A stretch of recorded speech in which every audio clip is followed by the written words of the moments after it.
जब रमा कोठे से धम धम नीचे उतर रहा था, उस वक्त जालपा को इसकी जरा भी शंका न हुई कि वह घर से भागा जा रहा है। पत्र तो उसने पढ़ ही लिया था। जी ऐसा झुंझला रहा था कि चलकर रमा को खूब खरी खरी सुनाओ।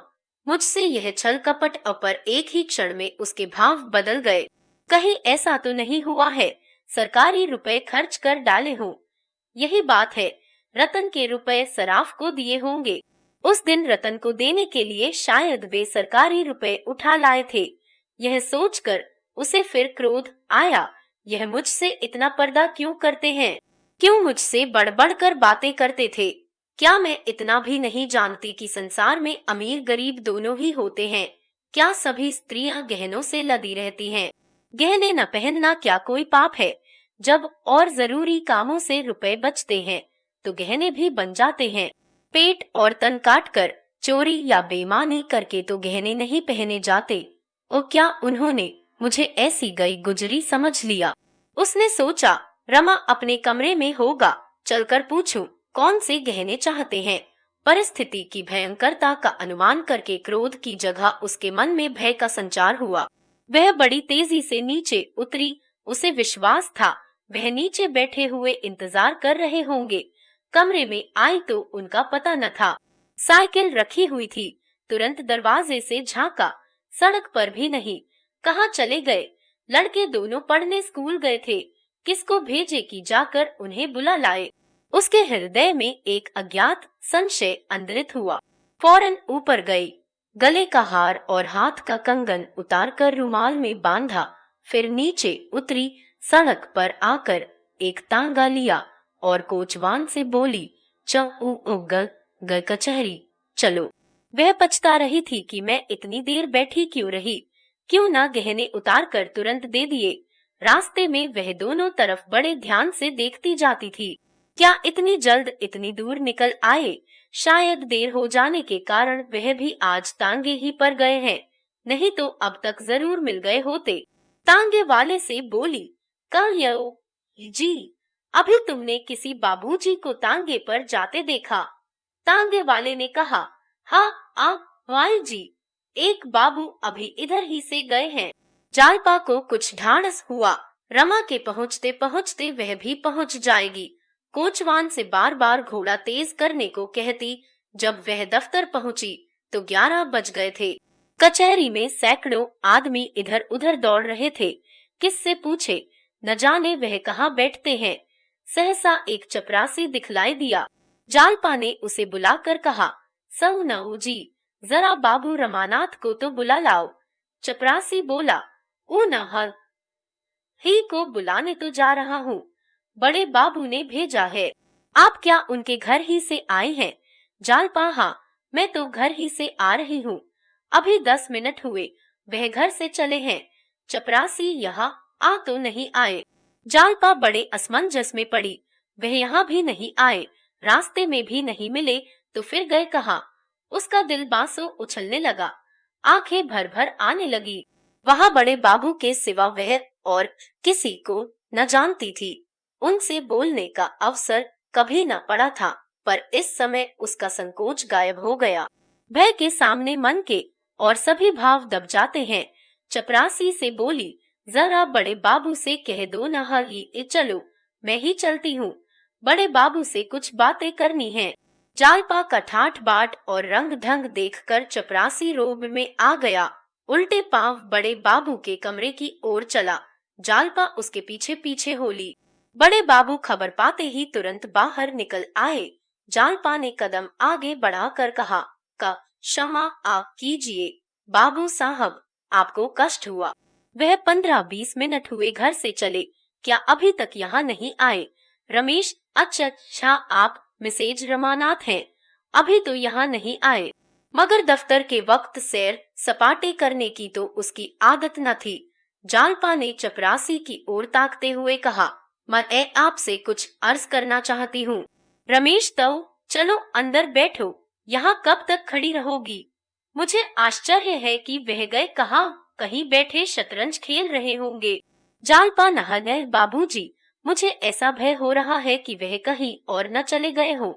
अभी 10 मिनट हुए, उन्होंने मेरे नाम एक पुर्जा लिखा था, जेब से टटोल कर। जी हाँ, देखिए वह पुर्जा मौजूद है। आप उन पर कृपा रखते हैं तो कोई पर्दा नहीं। उनके जिम में कुछ सरकारी रुपए तो नहीं निकलते। रमेश ने चकित होकर कहा। कहिया, ओ, उन्होंने तुमसे कुछ नहीं कहा? जालपा कबूछ नहीं इस विषय में कभी एक शब्द भी नहीं कहा। रमेश को कुछ समझ में नहीं आता।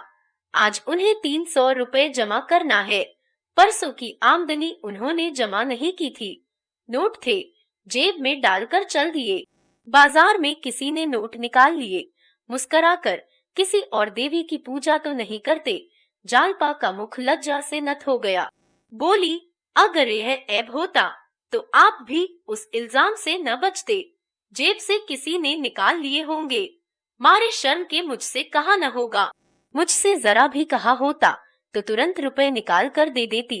इसमें बात ही क्या थी? रमेश बाबू ने अविश्वास के भाव से पूछा। कलिया घर में रुपए हैं? जालपा ने निशंक होकर कहा। तभी न सो चाहिए ना, मैं अभी लिए आती हूँ। रमेश, अगर वह घर पर आ गए हो तो भेज देना। जालपा आकर तांगे पर बैठी और कोचवान से चौक चलने को कहा। उसने अपना हार बेच डालने का निश्चय कर लिया। यूं उसकी कई सहेलियां थी जिनसे उसे रुपए मिल सकते थे। स्त्रियों में बड़ा स्नेह होता है। पुरुषों की भांति उनकी मित्रता केवल पान गुटके तक ही समाप्त नहीं हो जाती। मगर अवसर नहीं था। सर्राफे में पहुंचकर वह सोचने लगी, किस दुकान पर जाऊं? भय हो रहा था कहीं ठगी न जाऊं। इस सिरे से उस सिरे तक चक्कर लगा आई, किसी दुकान पर जाने की हिम्मत न पड़ी। उधर वक्त भी निकला जाता था। आखिर एक दुकान पर एक बूढ़े सर्राफ को देखकर उसका संकोच कुछ कम हुआ। सर्राफ बड़ा घाघ था। जालपा की झिझक और हिचक देखकर समझ गया, अच्छा शिकार फंसा। जालपा ने हार दिखाकर कहा, आप इसे ले सकते हैं? सर्राफ ने हार को इधर उधर देखकर कहा, मुझे 4 पैसे की गुंजाइश होगी तो क्यों न ले लूंगा। माल चोखा नहीं है। जालपा, तब उमाह ये लेना है, इसलिए माल चोखा नहीं है। बेचना होता तो चोखा होता। कितने में लोगे? सर्राफ, आप ही कह दीजिए। सर्राफ ने 350 दाम लगाए और बढ़ते बढ़ते 400 तक पहुंचा। जालपा को देर हो रही थी। रुपए लिए और चल खड़ी हुई।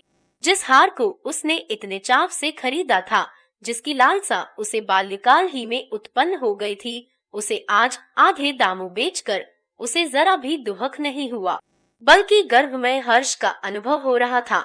जिस वक्त रमा को मालूम होगा कि उसने रुपए दे दिए हैं, उन्हें कितना आनंद होगा। कहीं दफ्तर पहुंच गए हो तो बड़ा मजा हो। यह सोचती हुई वह फिर दफ्तर पहुंची। रमेश बाबू उसे देखते हुए बोले, कल या हुआ घर पर मिले? जालपा, कलिया अभी तक यहाँ नहीं आए, घर तो नहीं गए। यह कहते हुए उसने नोटों का पुलिंदा रमेश बाबू की तरफ बढ़ा दिया। रमेश बाबू नोटों को गिनकर बोले, ठगी कहे, मगर वह अब तक कहाँ है? अगर ना आना था तो एक खत लिख देते। मैं तो बड़े संकट में पड़ा हुआ था, तुम बड़े वक्त से आ गई। इस वक्त तुम्हारी सूझबूझ देखकर जी खुश हो गया। यही सच्ची देवियों का धर्म है। जालपा फिर तांगे पर बैठकर घर चली तो उसे मालूम हो रहा था, मैं कुछ ऊंची हो गई हूँ। शरीर में एक विचित्र स्फूर्ति दौड़ रही थी। उसे विश्वास था वह आकर चिंतित बैठे होंगे। वह जाकर पहले उन्हें खूब आड़े हाथों लेगी और खूब लज्जित करने के बाद यह हाल कहेगी। लेकिन जब घर में पहुंची तो रमानाथ का कहीं पता न था। जागेश्वरी ने पूछा, कहाँ आ चली गई थी इस धूप में? जालपा एक काम से चली गई थी। आज उन्होंने भोजन नहीं किया, न जाने कहाँ चले गए। जागेश्वरी दफ्तर गए होंगे। जालपा नहरी दफ्तर नहीं गए। वहां से एक चपरासी पूछने आया था। यह कहती हुई वह ऊपर चली गई। बचे हुए रुपए संदूक में रखे और पंखा झलने लगी। मारे गर्मी के देह फूंकी जा रही थी, लेकिन कान द्वार की ओर लगे थे। अभी तक उसे इसकी जरा भी शंका न थी कि रमा ने विदेश की राह ली है। 4 बजे तक तो जालपा को विशेष चिंता न हुई, लेकिन ज्यों-ज्यों दिन ढलने लगा उसकी चिंता बढ़ने लगी।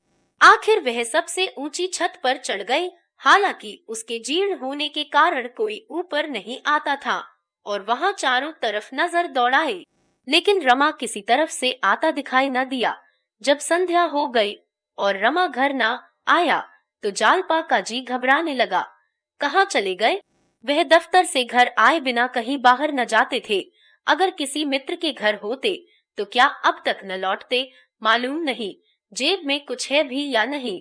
बेचारे दिन भर से न मालूम कहाँ भटक रहे होंगे। वह फिर पछताने लगी कि उनका पत्र पढ़ते ही उसने क्यों नहार निकाल कर दे दिया, क्यों दुविधा में पड़ गई। बेचारे शर्म के मारे घर ना आते होंगे। कहाँ जाए, किससे पूछे? चिराग जल गए तो उससे न रहा गया। सोचा शायद रतन से कुछ पता चले। उसके बंगले पर गई तो मालूम हुआ आज तो वह इधर आए ही नहीं। जालपा ने उन सभी पार्कों और मैदानों को छान डाला जहां रमा के साथ वह बहुधा घूमने आया करती थी और 9 बजते बजते निराश लौट आई।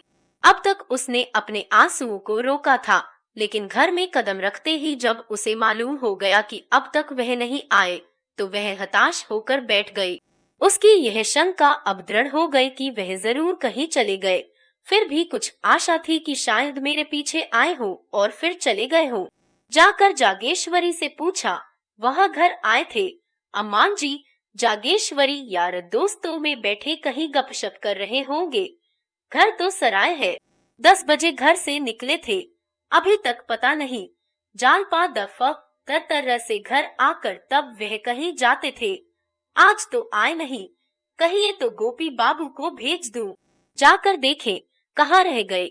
जागेश्वरी लड़कर इस वक्त कहाँ देखने जाएंगे, उनका क्या ठीक है।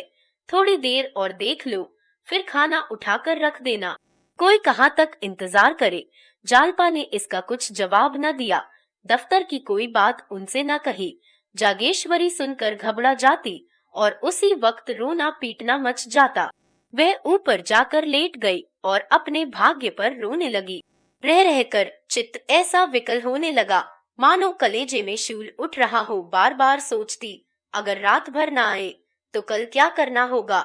जब तक कुछ पता न चले कि वह किधर गए, तब तक कोई जाए तो कहाँ जाए। आज उसके मन ने पहली बार स्वीकार किया कि यह सब उसी की करनी का फल है। यह सच है कि उसने कभी आभूषणों के लिए आग्रह नहीं किया, लेकिन उसने कभी स्पष्ट रूप से मना भी तो नहीं किया। अगर गहने चोरी जाने के बाद इतनी अधीर न हो गई होती तो आज यह दिन क्यों आता। मन की इस दुर्बल अवस्था में जालपा अपने भार से अधिक भाग अपने ऊपर लेने लगी। वह जानती थी रमा रिश्वत लेता है, नोच खसोट कर रुपए लाता है, फिर भी कभी उसने मना नहीं किया। उसने खुद क्यों अपनी कमली के बाहर पांव फैलाया? क्यों उसे रोज सैर सपाटे की सूझती थी? उपहारों को ले लेकर वह क्यों फूली न समाती थी? इस जिम्मेदारी को भी इस वक्त जालपा अपने ही ऊपर ले रही थी। रमानाथ ने प्रेम के वश होकर उसे प्रसन्न करने के लिए ही तो सब कुछ करते थे। युवकों का यही स्वभाव है। फिर उसने उनकी रक्षा के लिए क्या किया?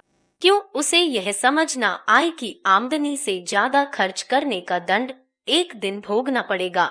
अब उसे ऐसी कितनी ही बातें याद आ रही थी जिनसे उसे रमा के मन की विकलता का परिचय पा जाना चाहिए था, पर उसने कभी उन बातों की ओर ध्यान न दिया।